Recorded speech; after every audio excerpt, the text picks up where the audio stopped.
Ukraina melancarkan serangan pesawat nirawak besar-besaran ke beberapa wilayah Rusia pada 10 September, termasuk Bryansk, Moskow, Tula, Kaluga, Belgorod, Kursk, Oryol, Voronezh, serta wilayah Krasnodar Krai. Staf Umum Angkatan Bersenjata Ukraina 10 September melansir total 167 kontak senjata di garis depan dalam 24 jam terakhir. Pasukan penerbangan dan rudal serta artileri Angkatan Pertahanan Ukraina juga melancarkan 13 serangan terhadap area konsentrasi personel dan pertahanan anti-pesawat musuh, dan juga mengenai 5 sistem artileri Angkatan Bersenjata Rusia.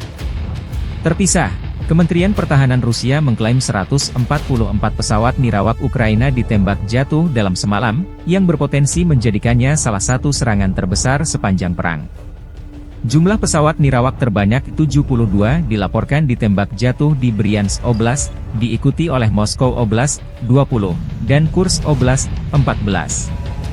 Gubernur Moskow Oblast Andrei Vorobyov mengatakan seorang wanita berusia 46 tahun tewas, dan 3 warga sipil lainnya terluka dalam serangan pesawat nirawak di kota Ramenskoye. Kota itu terletak 46 km di tenggara Moskow.